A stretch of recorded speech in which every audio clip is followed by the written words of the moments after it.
Hi guys, my name is Rachel and I'm a CAMHS Sharp practitioner.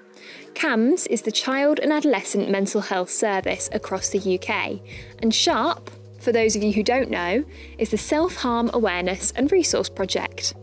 We're a Nottingham City based service, and if you want to find out more about us, click up here to watch our introductory video. In this video, I'm going to be talking about suicide.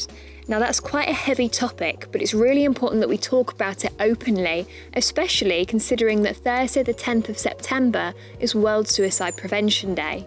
So in this video, I'm going to be answering some of your questions to help you understand what suicide is, how to help someone if they're experiencing suicidal thoughts, and how to get some support yourself if you feel you need it. Let's jump in. What actually is suicide and suicidal thought? This is such a good question, and although it might seem like an obvious answer, it's really important that we distinguish between suicide and suicidal thoughts. So suicide itself is defined as the act of intentionally taking one's own life. Suicidal thoughts, on the other hand, can be anything ranging from occasionally thinking that, do you know what, it'd be better if I just wasn't here anymore, or I can't take this anymore, I can't deal with this, or feeling like people will be better off without you here. Or it could be thinking about ways to end your life, thinking about methods or creating a plan, writing notes, things like that.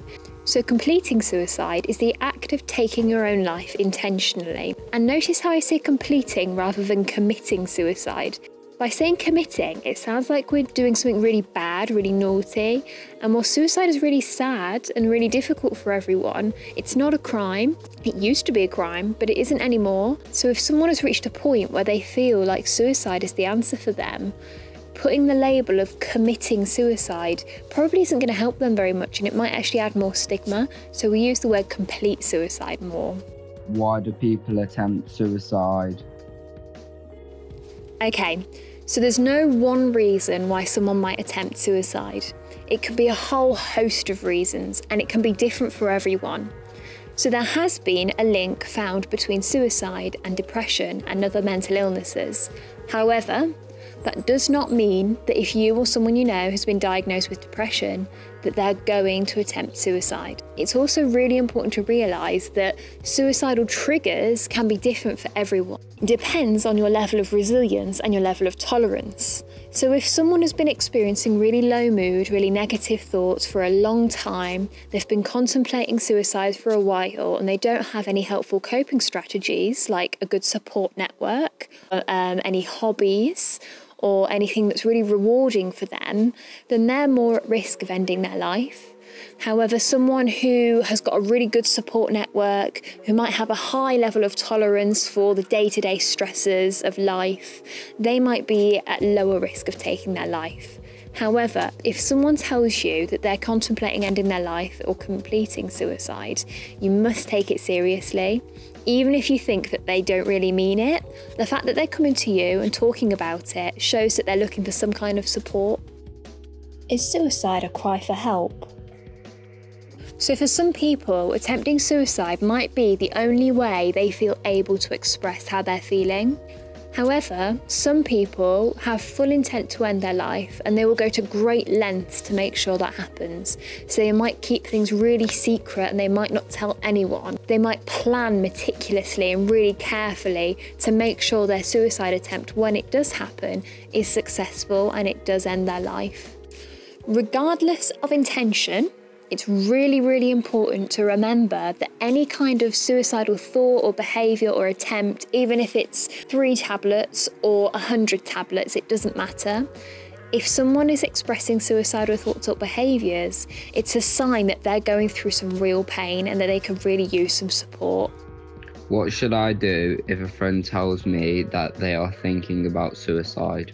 So this can feel really scary and really overwhelming, but don't worry, you don't have to deal with it on your own. So it can be tempting to push the panic button, freak out and run away, but just the fact that someone's opened up to you and confided in you about how they're feeling is a positive thing, because it shows they're reaching out for that support. So, step 1, stay calm. Try and listen to them without judging them or their situation. You don't have to solve the problem or fix the issue. But just having someone to listen and understand and say, I see where you're coming from, I get it, and I'm here for you if you need me, can make the world of difference to someone who's contemplating suicide. Step 2. Encourage them to get some support, whether that's from CAMHS or from school or from parents or family. It's really, really important that that person knows that there's help out there for them. Step 3. Ask them straight, what can I do? What can I do to help you right now? Sometimes it can just be, I need someone to talk to and I just want someone to listen. Or you might be able to help them figure out how to tell their parents. Or you might be able to speak to a teacher with them if they don't feel like they can by themselves. Just by offering, you could be getting that ball rolling for them getting some support and feeling better. Step 4. Now this doesn't always happen, but if someone is telling you that they have immediate plans to end their life and complete suicide, then it's really, really important that you talk with them about contacting a crisis line. Or if they can't do that and they can't be kept safe, then you must tell someone. You can call 999 in England or the CAMHS crisis line in Nottingham City on this number. You don't have to do this behind their back and you don't have to feel bad, because at the end of the day, it's about keeping that person safe, but it can feel really scary. So it's absolutely okay to reach out for some support from an adult in that situation. Does self-harm make someone more likely to attempt suicide? So, suicide and self-harm are big topics. So statistically, the rate of suicide is higher for those who have previously self-harmed. However, that does not mean that just because someone is self-harmed, they're going to complete suicide. It just means, again, that there's a relationship between the two. So usually, when someone self-harms, it's actually a coping strategy or a survival method to try and manage and deal with negative emotions or experiences and try and just get through the day. Sometimes self-harm can even be a method of managing suicidal thoughts as a form of distraction. So in that instance, it's almost a method of survival and overcoming suicidal thoughts.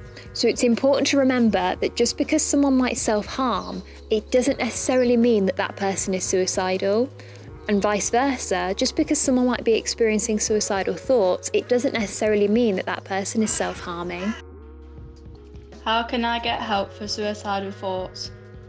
If you would like some support, the first step is to speak to someone.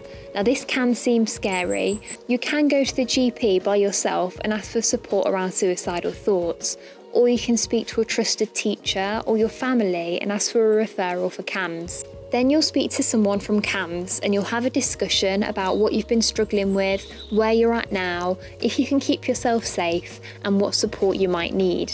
If you don't feel ready for CAMHS support, or you don't feel like you can speak to someone right now, you can access confidential online support through Kooth, Papyrus, and Text Shout. Or if you feel like you need urgent support, you can confidentially speak to the Samaritans or the Nottingham CAMHS crisis team. Do you have to tell my parents if I tell you about my suicidal thoughts? We're a service for you at the end of the day, so if you don't want us to tell your parents about your suicidal thoughts, we will try our best not to. However, we might need to talk to someone if we don't feel like you can keep yourself safe, or if you don't have any support network or someone you can speak to, or if by not telling someone actually puts you at more risk. If we did need to speak to someone, we wouldn't do it behind your back. We'd chat with you first and figure out together the best way of approaching it to try and make it as easy for you as it can be. Thank you for watching. I hope you found this video helpful and I hope it answered some of your questions around suicide. If you have any other questions or anything you'd like to add, feel free to pop it in the comments below. Don't forget to like this video and subscribe to the Sharp YouTube channel for more useful videos in future. Bye!